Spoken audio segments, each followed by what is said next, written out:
Hola a todos, mi nombre es Ro, bienvenidos al canal de Lodrilun.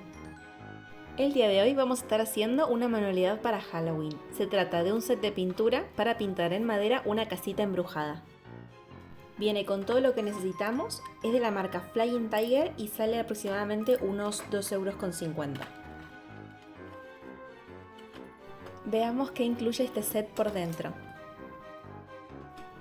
Viene con la base para encastrar las piezas que pintemos, un árbol sin hojas, el castillo, las pinturitas, un pincel, cinta doble cara en forma de círculos, estas piezas troqueladas, un Happy Halloween, una bolsita de sílica gel para absorber la humedad, stickers redondos, un conde Drácula, pasto, una tumba, Rip y un gato.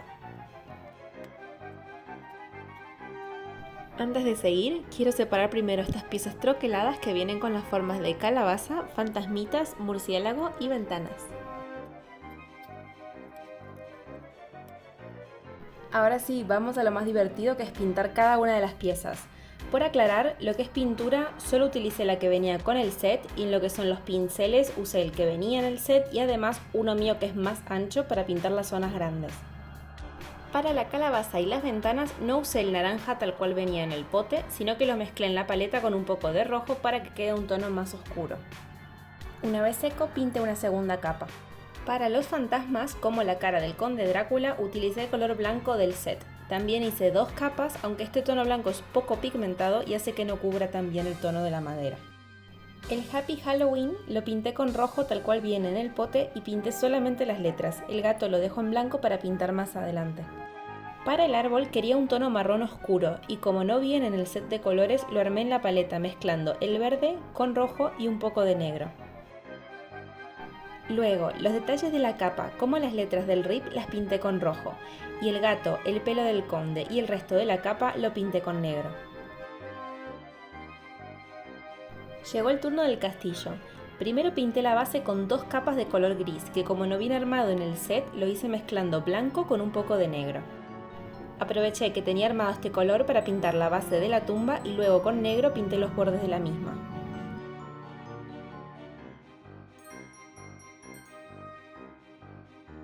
Continué con el mismo color negro para hacer los techos de las torres, dándole un efecto goteado. Para eso, primero dibujé la silueta que quería pintar con un lápiz y después pinté por encima con el pincel. Para el gato, las botas del conde y el murciélago armé un tono violeta mezclando en la paleta el color lila con un poco de rojo y apenas de negro. Como el blanco que viene incluido es muy translúcido para mi gusto, utilicé un Posca blanco que no forma parte del set original para poder lograr un tono blanco bien pigmentado. Esto lo hice para volver a pintar los fantasmas, los ojos y colmillos de las figuras. Finalmente tenemos todas las piezas pintadas y secas, solo nos queda ver cómo queremos armar la composición final, ver dónde queremos poner cada figura. Por ejemplo, yo voy a poner las ventanas en los espacios libres, la calabaza y el fantasma grande sobre el árbol y el fantasma chico junto con el murciélago en las torres del castillo. Una vez que sepamos cómo lo queremos armar, lo que vamos a hacer es despegar un lado de la cinta doble cara que viene en forma de círculo, lo ponemos en la parte de atrás de la figura, despegamos el segundo protector, lo ubicamos donde debe ir y apretamos un poco para que se fije bien. Vamos a repetir este procedimiento para ir pegando una a una todas las piezas en el lugar que elegimos.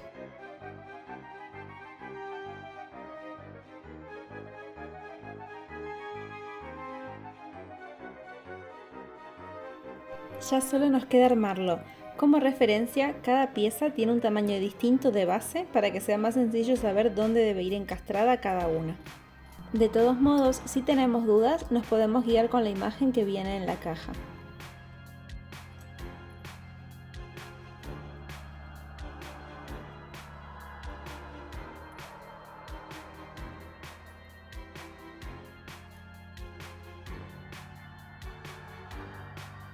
Y así es como queda el resultado final.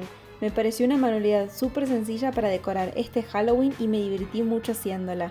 Como siempre, si les gustó este video, recuerden darle like y suscribirse al canal. Nos vemos en el próximo.